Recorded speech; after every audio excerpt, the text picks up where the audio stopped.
Right, hi guys, and welcome back to the Cruel Corner. We're here once again in this wonderful ranty corner for all things Formula E. The South African E-Prix has come to a close in Cape Town, and what could be said? Wow, oh wow. Even with the reduced number of cars on the grid, this race certainly delivered. I adored Cape Town. It provided so much excitement, drama, fantastic overtaking, championship leaders in strife. It had it all, didn't it? I cannot wait to see more races in Cape Town in the future because that was just fantastic. So if you've never seen this series before, I award the drivers out a maximum of 10 points based on their race weekend's performance, and I go all the way down to 0 if they have a particularly bad one. Take a look out for bonus points though. They're sometimes on offer for some drivers that do something extra special during a race. And on the very rare occasion I do award minus points to some drivers that do something extra special, but for all the wrong reasons. Let's take a look at the current Formula E standings then. It's on the screen now for you. Let's have a look and see where they are. It's all close and still tight at the top, isn't it? But this race weekend could do a lot of things for a lot of drivers, I feel. It could really mix this order up. So take a look and see where your favourite driver is and see whether they climb or fall after I award the scores. Let's kick things off then with the race winner. It is, of course... Oh! Who was it? Who was it? Who was it? Let's go, let's go, let's go. It's Antonio Felix da Costa. Unbelievable. What a drive. What a drive from 11th on the grid. Fantastic stuff to take victory. Unbelievable, unbelievable. Those overtakes were incredible. Absolutely incredible. Around the outside of Nick Cassidy, around that... I can't even remember what corner it was. It wasn't even a corner. It wasn't even somewhere where you're supposed to overtake, but he swooped round the outside of him. There was like a banking right-hander and then into a fast left. It was unbelievable. The Cassidy one had us all on edge. I was expecting to pan round to the next camera and then both be stuffed in a wall somewhere or bouncing off walls, barriers, bouncing off each other. I thought, no, that can't work. And he made it work. And then just as we thought, it can't get any more exciting. He had tried to activate his attack mode whilst in the lead and built a cracking gap after overtaking Nick Cassidy. By this point, Vergne had already got past Nick Cassidy as well and was closing the gap. He went for attack mode, came out ahead. You think, brilliant, he's got it sussed. But the attack mode didn't activate. He only got 2 of the 3 zones done. So not only did he lose all that time, he didn't activate attack mode as well, so that meant he had to go for it again. And when he went for it again, he couldn't build a big enough gap to Jean-Eric Vergne behind. So unfortunately, he fell behind him. But then what did he do? As if Nick Cassidy's move wasn't already audacious enough around the outside, he did the same move again on Jean-Eric Vergne, but making contact with less room than he had before. Vergne squeezed him. There was like that much between the wall. He was bumping into Vergne as they went past, and then as he went through as he went right into the left, he went left and then swooped across and he clipped the front wing of Jean-Eric Vergne as he went through. Oh my God. It was so dramatic. I absolutely adored that. It was a great drive by da Costa from P11 up to P3 on merit, didn't it? With the overtakes and the manoeuvres he did and the attack modes when he activated those the first time round and the dramas ahead. It meant he gained up to around 3rd anyway. And then 2 amazing moves on not only Nick Cassidy but Jean-Eric Vergne as well to take a thoroughly deserved victory. And that's why it's got to be 12 points on the Cruel Corner. Whether that activating of attack mode was his fault or not, it didn't matter. It didn't matter because it provided yet another exciting and exhilarating overtake. And da Costa deserved this. He's had a struggling few rounds, hasn't he? Compared to Pascal Wehrlein, who's been dominating the championship up until late. You know, this was a really good result by da Costa and he thoroughly deserved it. So yeah, thoroughly deserving of 12 points on the Cruel Corner. Bravo, Antonio. That was phenomenal. Next up is, of course, Jean-Eric Vergne and another solid drive by Jean-Eric Vergne in the DS Penske squad. From a win, here he is picking up 2nd with the potential to win. You know, he thought wisely there, didn't he? He could have easily stuffed da Costa into the wall with those moves that he was trying to make and did make, but Vergne thought cleverly and thought, no, let's get 2nd. It was a great move. Even Vergne acknowledged it was like, great move, buddy, but I did have to back out, otherwise we were both going to be out, and we certainly knew it. It was a do or die move from da Costa. Vergne used his head and it was all fair in love and war. Jean-Eric Vergne not only finishing second, also picked up the fastest lap as well, so that's an extra bonus point for his efforts, meaning that he gets 19. 2 fantastic rounds after a difficult start to his season as well, let's not forget, is certainly what he needs. And judging by how the current 2 championship leaders are getting on, if they carry on their momentum of being not so great, then perhaps we could see someone in the latter stages coming through and nipping it off these 2 Porsche powertrain running units of Pascal Wehrlein and Jake Dennis, because they've had a couple of tough rounds, the pair of them, haven't they? But yeah, Jean-Eric Vergne, what a phenomenal effort. 18 points, 19 points with the fastest lap. Second place, had a great duel, had a great battle, did a great move on Nick Cassidy as well. Thoroughly deserving for me of a full 10 points. Phenomenal effort. It's great to see Jean-Eric Vergne doing well. Great to see DS Penske doing well as well, of course, after a couple of difficult years in the sport. And yeah, a couple of difficult rounds to start the season off with. But it seems now that Jean-Eric Vergne especially has got a hold of the car. He seems to know what he needs to do with it, and he's delivering the results. A cracking 10 points for Jean-Eric Vergne for me. A solid 10, perfect 10 even. A fantastic, fantastic effort, and thoroughly deserving of a full 10 points. That was incredible. Fantastic stuff. Well done to Jean-Eric Vergne.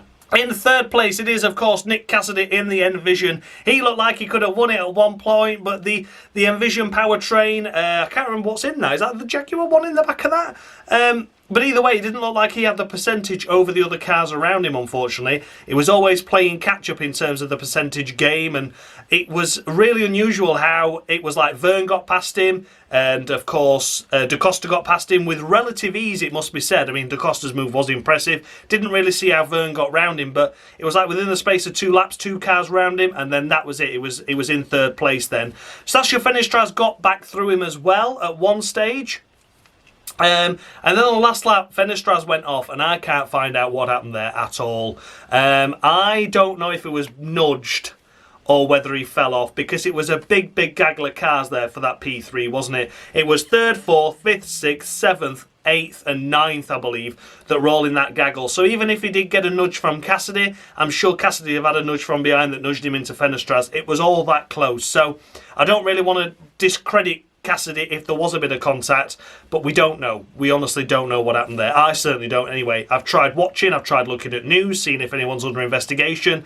I can't find anything about it. I just know that Sacha Fenestraz ended up in the wall and Cassidy on the podium. So for Nick Cassidy, I'm going to award him 9 points on the cruel corner for him. Honestly, I think he's done a solid job this season. He's delivered more than I expected him to. He's done really well. Really pleased with how he's getting on. He's been consistent against the Porsche powertrains. He's been picking up the podiums regularly. He's been picking up points regularly. He's done fantastically. He's done really well, and a genuine surprise this season for me in a nice way. Not that I was ever expecting him to do terrible, of course, but I wasn't expecting him to be this consistent. Last couple of seasons he's always had great results, but then it'll be P14 the next race, you know, whereas these last few races he's really delivered, and he's really kicked off his campaign really well. So yeah, a solid 9 points to Nick Cassidy. Fantastic effort, another podium, job done. Well done, Nick. Then we come to Rene Rast in the McLaren, and what could be said for McLaren? They look really off the pace this race weekend. It must be said overall, it wasn't great for them, was it? They were doing okay, but not brilliant. And then Rene Rast benefited from all the dramas and problems ahead, and ended up in 4th. I don't really know how he got there. I mean, he had a great enough qualifying as it were anyway, inside the top 10 at least. So that was decent. But yeah, you know, Rene Rast, a great weekend overall, another solid performance by him. They were very absent, of course, at Hyderabad. But here he is, picking up points again, a 4th place, 12 points on the board. Congratulations to him. And he's going to get 8 points. I'm not really sure how he ended up there, but of course, keeping it on the road was the main thing this weekend, and he did that. You know, he didn't have any silly errors. He's had quite a couple of crashes in the previous races. This hasn't happened this time around, where other drivers were failing. And I think he deserves 8. It's solid points. He drove a clean race. He was out of the way. We didn't see much of him, and I think that's a good thing, because if we're seeing someone in Formula E, it means they're doing something wrong, really. There's always those drivers that just randomly pop up the order. Rene Rast was one of them, and a solid 8 points to him. Then we come to Sebastian Buemi. Here he is, finishing in P5 after being slammed into the wall. Arse-ended by Pascal Wehrlein at the start of the race, was down to the last of the runners at temporarily 16th, 17th, whatever the last of the runners was, after everyone else had conked out. But yeah, I'm surprised that car could keep going, you know, because he got climbed over by Pascal Wehrlein, and then as a secondary impact, he tagged to the wall as well. So it was great that he kept going, and then here he is finishing in 5th place, which is what a stunning effort. What a great effort by Sebastian Buemi to recover from such a problematic start to a race where, in theory, I was expecting him to be a retirement and pulling into the pits. To recover to P5, securing 10 points. Fantastic effort. For Sebastian Buemi, I am going to award him a solid 8 points. It should be more. I know people are crying out to me, but that FP1 shunt that he did just minutes into that session starting, where he destroyed the car, the right-hand side of the car was gone. There was a wheel off it. I do have to knock him a couple of points for that off, because that was such a silly error to make so early into a session. It wasn't as if he was pushing so hard. He just got it wrong through that turn 8, turn 9 complex, onto the dirty stuff and straight into the wall. He wasn't the only driver to make that mistake, of course, this weekend. I'm fully aware of that. But he literally did it 3 or 4 minutes into free practice 1 at a brand new circuit. Times don't matter. Get acclimatised with the track and then push in FP2. That's what I would have done. But unfortunately, lost a lot of track time there.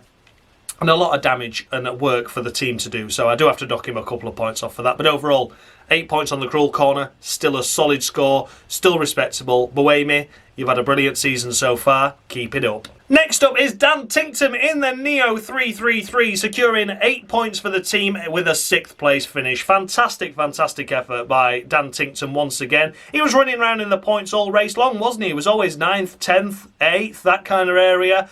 And could have been 5th, couldn't he? Because I think he got overtaken at the end there by Buemi. If I remember on the last lap, it was Ticktum 6th, Buemi 7th. Then Fenestraz went into the wall. It should have been Ticktum 5th, Buemi 6th, but they ended up swapping as well. But nonetheless, a solid 8 points for Neo. They've had a cracking couple of rounds, haven't they? Since Dan Ticktum picked that point up at the, was it Saudi race? They've done really well since. Sette Camara, of course, securing 5th in Hyderabad, 6th here. Brilliant effort. Brilliant effort, and it's a perfect 10 for Dan Ticktum. He's driving so well in that Neo. He's doing a really good job, and he deserves crediting for it. Picking up the points the way he is, driving sensibly the way he is. You hear him in interviews, you hear him in the drivers' briefings and things like that. He just sounds so calm, he sounds so chilled. He's not criticising the car, not criticising the team. You know, I think he's finally matured into a really strong racing driver. He knows the limitations of the car when it comes to efficiency, and I think he's worked out how he's exploiting it and how to get the best out of the car, rather than just shouting about it and moaning about it and crying about it like he used to do in the past and doing stupid manoeuvres and silly errors in the race because he got frustrated. I think he's channeling it all now into finally just realising, I need to channel this frustration into the car and get the best possible result. Because at the end of the day, he's driven stunningly this season so far. He's not had the car all the times, but the times he's had the car under him, he's secured the point, he's delivered great qualifying performances, and that has to be commended. So yeah, congratulations Dan Ticktum. Certainly not my favourite flavour, but he's really maturing into a really nice guy and a really good driver, and I hope he keeps it up. I hope he doesn't make any silly mistakes. I hope he just carries on like this, because he's doing phenomenally well. A full 10 points to Dan Ticktum. Then we come to Stoffel Vandoorne securing P7 and his teammates on the podium once again. So Vandoorne picks up the points, but Vergne picks up the glory. I'm going to award Stoffel Vandoorne a solid 7. I can't really say much about his race because he was fairly lonely. He was at the back of that gaggle for the podium places. Couldn't find any way through, as could many. Not many drivers could find the way through, Fenestraz and Cassidy. But yeah, overall a solid 7 for Vandoorne. I think is probably generous by a point perhaps as well, but nonetheless he drove a great race. It was solid, again, uneventful, and if uneventful means you pick up points, then so be it. You know, if you don't think you've got the pace to win, don't go storming through. I think Vergne's found something in the DS Penske that Vandoorne hasn't quite adapted to yet, but he's there picking up the points, driving consistently, not damaging the car, and that deserves a solid 7 in my eyes. So yeah, not a glory result finish. Vergne got that, but I'm sure Vandoorne's day will come. The more time he spends in the car, the better he'll get adapted to it, and the quicker he'll get. And I don't think it'll be long before we do see him on the podium. But for now, a solid 7 to Stoffel Vandoorne. Then we come to Norman Nato in the Nissan. It's all the ends. Norman Nato Nissan. Here we go. And he's going to get 6 points. I'm just going to get that straight away. I think it was solid. He picked up points, but he didn't have the overall pace, did he, compared to Fenestraz? I mean, qualifying didn't go his way. The fact that cars withdrew, there were cars that ended up not starting the race as well as a result of damage, boosted him up the grid order from where he would have started. So overall, you know, he's picked up a few points for Nissan. Ultimately, Fenestraz failed at the final hurdle on the last lap to secure points, let alone a podium. But Norman Nato's there to secure a few points. But the glory and the pace this weekend really was with Fenestraz, and I think he was really, really unlucky. But nonetheless, Norman Nato, again, a bit like a Vandoorne, he kept himself out of trouble. We didn't see much of him. And in some Formula E races like this one, that's more than respectable. But there you go, it's just a more than respectable 6 points to Norman Nato overall. Because at the end of the day, he didn't get the pole position, he didn't have the pace, but he picked up some solid points. So that's all you can hope for. A solid 6 to Norman Nato. Then we come to Andre Lotterer in the Andretti, securing ninth place. Is this his 9th place again? Overall, it's just not great for Lotterer, is it? Didn't make it through to the head-to-heads once again. I'm not saying Andretti was a phenomenal car this weekend. It looked like they're having difficulties once again over a single lap pace, but Lotterer just can't do anything in that Andretti, can he? He just cannot do anything in that Andretti, and it's such a shame to see and say.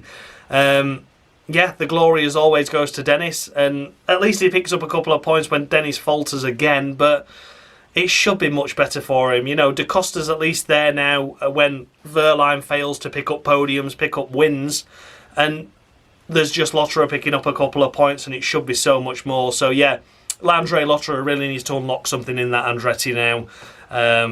Yeah, it's frustrating, isn't it, to just see him pick up a couple of points here and there. We know the car's better than that. So for Andre Lotterer overall, it's going to be 2 points on the cruel corner to him. Yeah, I don't think I can do any more than that. He scored 2 points in the race, 2 points on the cruel corner. That's about it, really. That's all I can do. 2 points to Lotterer. And the final points paying position finishes with Jake Hughes in the McLaren. Didn't have pace at all, did he, this weekend? It must be said by Jake. He struggled. He tagged the wall in qualifying. Thankfully no damage, but he got some advertising boarding stuck between his tyre and his wheel rim, which was quite funny. Yeah, overall, you know, Jake was pretty much a loner this weekend. Didn't see much of him at all. Even with Lotterer's 5-second time penalty as well, it must be worth adding he had a 5-second time penalty and slipped behind Nato. Forgot to mention that, so there you go. Yeah, he slipped behind Nato with the 5-second time penalty, but even so, it wasn't spectacular, was it? Jake still couldn't finish ahead, so he wasn't in that gaggle for that final points-paying position, really, for the final podium as well. He just wasn't there. He was just running around on his own, struggling. So, for Jake Hughes, it's going to be 3 points on the cruel corner. I don't want to go too harsh on him. It's still his rookie year, let's not forget that. And, you know, I think he's going to deliver the goods sooner rather than later. We've had a pole position. I think it's only a matter of time before a podium comes, maybe even a victory for Jake.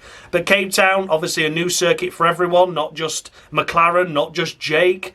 You know, not just the Formula E Championship. It was a lot of new things going on for Jake there that weekend and the team. And I just don't think they got the car quite right. I don't think Jake had the full confidence in the car, so he felt a little bit back. But at least he picked up a point, so that's the main thing. It's 3 points to Jake Hughes. Then we come to the 11th place finisher. Oh, Mitch Evans. What did Jaguar have to do to get some luck? Power overuse and a drive-through penalty. What a shame. What a shame for Mitch Evans. And here he is finishing in 11th place. He took it as soon as he got the notification through that he got a drive-through, which was the wisest thing to do, because at least he recovered to 11th place, but he was hoping for another safety car or something, wasn't he? We only ended up with another virtual safety car briefly, which can't close a pack up, so that must have been so frustrating. He needed a full safety car, really. Close back up to the back of the pack and get the racing underway again. He could have secured some points. He could have carved his way through that battle that was between like 3rd and 9th for the final points and podium paying positions. He really, really could have done something there. But as it was, a drive-through penalty. He was at the back of the pack. A safety car never came. And that was that. So unfortunately for Mitch Evans, it is just a middle-of-the-road 5. Power overuse is so harsh. It's one of those things though, isn't it? A spike over a bump, use more than your 300 kilowatt per hour permitted, and there you go, drive-through penalty is the only penalty that they give, and that's what they've always been giving. You know, I think it's a harsh penalty, but rules are rules and everyone always gets it. It's a shame, but that's life, so Miller 05 for Mitch Evans. Then we come to Sergio Sette Camara in the Neo 333, and wow, this was a very lonesome race weekend, wasn't it, by Sette Camara. No pace whatsoever in the car, lined up at the back of the grid, didn't have anything to offer at all in that Neo. Obviously just no confidence in the car, no confidence in the circuit, no confidence in himself perhaps as well. He was nowhere, he was loner. Like I said, you know, he finished behind Evans, and Mitch Evans had a drive-through penalty, so that's how much Sette Camara was struggling this weekend. Mitch Evans with a drive-through penalty, with no way to get assistance, as mentioned, no safety car for him, did a drive-through penalty, came out and still caught and overtook a car that wasn't in strife. Just a lack of pace all race long for Sette Camara, unfortunately. So for him, it is just going to be 1 point on the cruel corner. A big shame for Sette Camara after such a great race at Hyderabad for securing that 10 points and a 5th place finish. Here he is in 12th, which doesn't really show the full story, because had we not had the list of retirements and the list of did not starts, he'd have been last. You know, he would have been last. So, yeah, 12th place is not a great place for Sette Camara to finish, because effectively that was last of the runners that didn't have problems. So, yeah, Sette Camara, just 1 point. Then we come to Jake Dennis, and his wheels have certainly fallen off of his championship campaign, it looks like, doesn't it? Yet another 0 points on the board, finishing in P13. What a shame. An error with the tyres going under pressure during the safety car period. So he obviously wasn't warming the tyres up enough and had slipped below the minimum tyre pressure allocations. So unfortunately for Jake, he was awarded a drive-through penalty for that. Again, harsh. But as mentioned with Mitch Evans, the rules are the rules, and that's one of those things. For Jake Dennis, it's going to be 4 points on the cruel corner to him. He didn't have as good a qualifying. He didn't have as good a race as Mitch Evans was having, and that's who I'm basing it on. Those two cars got the drive-through each. You know, Jake Dennis was driving okay. Mitch Evans looked like he could have been on for a podium. It only ever looked like it was going to be potential points for Jake Dennis, so that's why I've knocked him a point off relative to Mitch. That's how I've worked it out. The two drive-through cars get a similar score, but it's just 4 points for Jake Dennis this weekend. What a disastrous last couple of races for Jake. What a shame.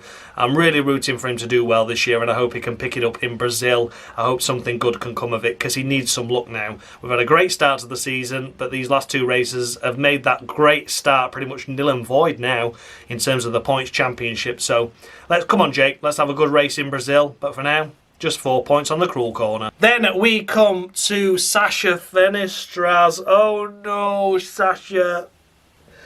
The man of the match, it's got to be said, hasn't it? What a cracking effort in qualifying to secure pole position. You know, that was great effort, fantastic effort. He had pace all weekend long. He just looked to have the balls to do it, didn't he? He was going balls to the wall at every corner, driving fantastically well. And unfortunately, on the last lap, whilst running in 3rd place, I'm not sure if he got a tag. I don't know if he fell himself. I'm not sure. I'm not sure what happened there. But into one of the corners, we were too busy focusing on the battle between Costa and Vergne. And in the background, you just saw Sacha Fenestraz sideways and going off into the wall. Did he lose it under his own pressure, missing the braking point and trying to slide the car to get round the corner and tag the wall and out? Was he tagged by Cassidy? Was Cassidy tagged from the car behind? Was it a knock-on effect? And unfortunately, the pinball at the end was Fenestraz. I just don't know. I don't know. So this is probably going to be an incredibly harsh score to Fenestraz, and I don't mean there's any disrespect to him at all. He drove fantastically well. It was on course for a podium.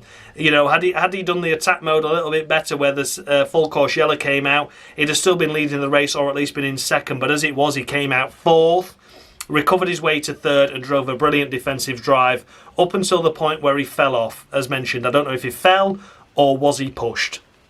It's difficult to say. So what I'm going to do is I'm going to award him 3 points on the cruel corner, and those are the 3 points he picked up for his pole position time. That's what points you get for pole, I believe. So those are the points that he has been awarded for that pole position lap time, because that was phenomenal. That was a great effort, that. And of course, let's not forget as well, he was technically a retirement, so I can only score him a maximum of 5 anyway. It's just been a harsh weekend. It's been so frustrating. But Sacha, keep your chin up, keep your head up high. You've shown that you've got the pace in not just this race, in others as well. You're a fantastic young rookie. Your day will come. You know, use this, build on it, and go again in Brazil, because I'm convinced now that there's going to be a win coming for you very, very soon. Whether you've got the car underneath you or not, if you just feel confident in it, those results are going to come. So yeah, keep your head up high, Sacha. I'm very sorry it's a harsh 3, but what more can I do? A retirement, it's a maximum of 5 anyway, and I'm unsure whether it was a fall or whether it was a push. So a middle of the road 3 really, that I'm going to award Sacha Fenestraz, but I don't mean that as any criticism. He drove really well and a great lap in qualifying. Congratulations, Sacha. Just 3 points. Then we come to the full list of official retirements, so to speak. Sacha Fenestraz, I believe, was classified as a lap down because he hit the wall on the last lap, so was classified. But here we go in the list of retirements. Of course, the last to retire in the race means they're the first on this list. And we come to Max Gunther. Oh my God, Max Gunther. Oh no. I mean,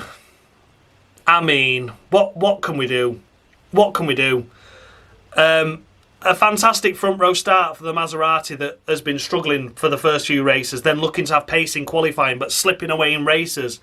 And here he was doing a fantastic job, running around in 4th or 5th at the time. No, in fact, it was 2nd, wasn't it? It was in 2nd place when he fell off. And he just hit the wall and broke his rear suspension. And that was it, out. No points once again. Max Gunther, the only driver other than the apt drivers not to score points. And that is a massive, massive issue now. Yeah, that's a big, big concern to the Maserati squad. He just can't finish races. He just can't stop crashing. Max Gunther, I'm really sorry, bud. You had a great qualifying, but you stuffed it and threw it all away. In a race where you knew there weren't many cars in it anyway, points were more than possible and more than likely. You just had to drive smart and clever. He made a mistake, tagged the wall, broke his rear suspension. It's -5. -5 points on the cruel corner. I'm so sorry, Max, but it has to be. It has to be. You need to learn that you can't keep slamming it into the wall. You're costing your team a lot of points. You know, the opportunities that you had or could have had as a result of just even being in a race, you know, like such as Dirrier, where you damaged the car to the point where you couldn't even make the start. It's unforgivable. It's unforgivable. And then again, where you're on chance for a podium, points at the very, very minimum, and you still stuff it in the wall. So yeah, -5 to Max Gunther. That's all I can do. And it's a big, big shame to see it happen once again. What more do the Maserati squad need to do? What more does Max need to do? He just needs to clear his head and go again. And I hope Brazil's the turning point, because if it doesn't, I can't see him being in the car for the rest of the season, let alone halfway through. As mentioned, Van der Linde, for me personally, I think he's done a cracking job. Draft him in if Robin Franz comes back in apt, because I think if he got the car, Van der Linde, he could achieve something good. Max at the minute just keeps crashing. -5 to Max Gunther. Then we come to Edoardo Mortara, shunting heavily in qualifying. The team doing a cracking, amazing job to try and get the car out from a pit lane start. And unfortunately, time was up against him. They tried their very best. He pulled out the pit lane and pretty much broke down immediately. Is that the fault of the team? Absolutely not. I think it was a commendable effort. That car had all 4 corners ripped off it by the time Sam Bird had finished with it. And I think the team did an amazing job to get it even out there, to the point where it ran for half a lap. You know, the amount of technology that's in that car, the amount of effort, the lack of time that they had between the qualifying and the race start. And let's not forget as well, it's not just about timings. You know, that car had to get recovered on the low loader, driven round to the back of the pit lane, offloaded. That must have taken half an hour out of the time already before they could even start to look at how to fix it. So the team did a fantastic job. Mortara effectively cost himself the race by crashing heavily in qualifying, and for that reason it's -5 points to Edoardo Mortara again. Once again the Maseratis crashing, causing so much damage for their team. It's borderline unacceptable. The car might be a pig to drive, it might be a pig to handle. Yes, I fully understand you've got to push to the limits and go and try your very best, but sometimes you just got to think it's not worth it. It's not worth it. And the amount of accidents that Maserati have had in such a few races, you know, I mean, how many races are we in now? Is this 5 or 6 races into a season? And Maserati have crashed every one. And quite majorly at everyone as well. It's not acceptable. So yeah, -5 for Edoardo Mortara. What I was expecting to be a championship hopeful is lucky if he keeps his seat. Now, I've got to be honest with you, he's in the same camp as Max Gunther. Maserati can't afford these crashes anymore, and they are both crashing heavily and needlessly. It's a big, big shame. So yeah, -5 points to Edoardo Mortara. Then we come to Pascal Wehrlein, of course, in the Porsche. Edoardo Mortara's car managed to get a little bit further than Pascal Wehrlein's. But Wehrlein threw it all away. He knew that points were possible. Points were 99.9% likely in this race due to the lack of cars in the race itself. And all he had to do was drive sensible, pick up a 5th, a 6th place finish. It'd been more than respectable. He knows the race comes to him later on in the race as well. And what does he do? Outbrake himself and plough straight into the back of the Buemi in the first few turns. It's a 0. He has to be a 0, I'm afraid. Pascal Wehrlein, his first big error in this championship. Of course, he had the crash at Hyderabad because the throttle got stuck. That wasn't his fault at all.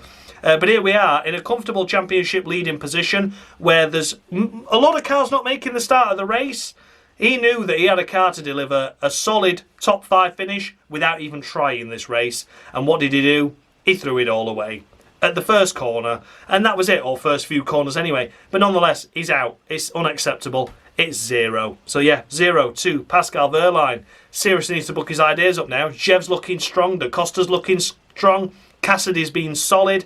And Pascal Wehrlein really didn't need that. So yeah, 0 points in the race. Takes out Buemi.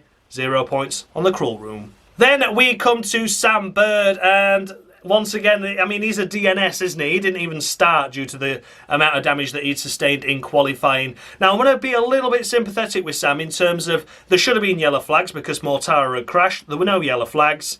And that, you know, if there'd have been yellow flags, that would have prevented Sam Bird from crashing. I totally respect that. Totally get it. That needs to be looked at seriously because if Mortara had been jumping out that car at the time that Bird came round, would have been seeing a death, a fatality. That needs looking at. That marshal's post put the red flag out after Bird crashed, but where were the yellows when Mortara was parked there? That seriously needs to be looked at by the FIA and have a word with those marshals because that was poor planning, poor marshalling. There were no yellows out on track. But for Sam Bird, ultimately, he did still crash in qualifying. It wasn't a result of Mortara's car being there as to why Bird crashed. Bird already entered turn 9 backwards. The only time he saw Mortara's car was after he'd hit it. So, you know, again, big damage for Sam Bird. It's -5 points again on the cruel corner to Sam Bird because it's a lot of damage once again. He wrote the race off for the pair of them at Hyderabad, and here he is stuffing it in the wall to the point where he can't even make the start of the race. As mentioned, I do have some sympathy for him because he shouldn't have been pushing where he was pushing because the yellows should have been out, the red flag should have been out, something should have happened, but it didn't happen in time. You know, Max Gunther was looking up to collect his teammate as well. You know, it was not just Sam Bird. But the fact that I can't excuse him, it wasn't as if Sam Bird was on a hot lap, came round the corner, couldn't avoid Mortara's car. He came into that corner backwards. So he'd already made the mistake himself. And again, in a tough situation where he's not doing very well for the team at the moment, it's unforgivable. And it is -5 to Sam Bird. Then we come to the list of did not starts due to a withdrawal from the Mahindra squad, of course. So the Mahindra team was, of course, Lucas Di Grassi, Oliver Rowland, Kelvin van der Linde, and, of course, Nico Muller. Unfortunately, Nico Muller and van der Linde both under the Mahindra powertrain, and that meant that they had to withdraw when Mahindra withdrew. A big shame for all 4 drivers, unfortunately. Something wrong with the rear suspension of the car that meant the car was bottoming out more than it should have done, and a failure on track at a high-speed circuit like Cape Town would have meant that it'd have been a serious accident at the very least. And we saw serious accidents for Buemi, Mortara and Bird without any suspension issues. So I do feel it was a wise move, but I do feel sorry for all 4 drivers involved. But more so, I feel sorry for Nico Muller, whose birthday it was on the day of the race. Didn't even get a chance to qualify, let alone race, of course. And Kelvin van der Linde, who was going to be making his debut, and possibly only debut, at his home Grand Prix in Cape Town. You know, who knows where he's going to be for next season. He's probably not going to be doing next race because Robin Freins is fit. It's such a shame for both of those drivers. Lucas Di Grassi didn't look to have any pace at all. Oliver Rowland didn't look to have any pace at all. But again, it's such a sorry state of affairs for them, and I really hope they get it all together and sort themselves out for Brazil, because 4 cars withdrawing from the race was a great shame, and especially a crazy race like that where especially apps need points. Something could have happened where they'd have scored points that race. So, yeah, a big shame for all 4 drivers, and they're all going to be scoring 3 points each. I think that's a fair score for a withdrawal. They couldn't qualify, they couldn't race, no fault of their own. Both Van der Linde and De Grassi had problems in free practice due to the suspension issue, so I'm not holding that against them whatsoever. But I don't feel I can score them the same as a retirement, which is a maximum of 5, because they didn't contribute to the race weekend overall. But I think they do deserve something. So 3 points each. So 3 to De Grassi, 3 to Roland, 3 to Van der Linde, and 3 to Nico Muller is what they will be scoring as a withdrawal, which is a shame. I'd have loved to have seen them all on the grid, because I think more cars would have made it a lot more chaotic and a lot more fun than it already was. But there we go. 3 points to all those withdrawal drivers, and I do hope all 4 drivers get to race once again at Brazil. So there we have it then, guys. Those were the runners and riders of the Cape Town E-Prix at South Africa. Let me know your thoughts and feedback down below. Did I score any drivers too high, any too low? As always, the updated scoreboard is on the screen now for you to take a look at. See where your favourite driver has risen or fallen to as a result of my harsh scores. A few zeros, a few minuses flying around as well, and some low scores mean that drivers will be taking a tumble from their positions. If not, they could have already gone down to the bottom. Thanks as always go out to Dan Bartlett of formerly Mushy Gaming, of course. Thank you so much, buddy, for providing me with this scoreboard. He provided it at such short notice to get this series going and has continued to improve it. And of course add the scores to it accordingly.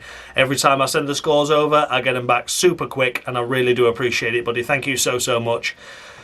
So all that remains for me to do is thank you so much for watching. I'll see you all again for the Brazilian E-Prix, of course, whenever that may be. I think it's 2 or 3 weeks away now. But nonetheless, I've enjoyed this series so much. It's really great to talk about Formula E. I've been a fan since season 1. And yeah, means a lot that I get to do this. And I appreciate all you guys' comments, feedback, thoughts. Let me know all down below. And to those of you that are interested, the Formula 1 Cruel Room will return next Tuesday at 6 PM. So look forward to that. That'll be premiering. So those that like the Cruel Corner, I'm sure you'll love the Cruel Room for the Formula 1. Thank you so much for watching, guys. And as always, much love.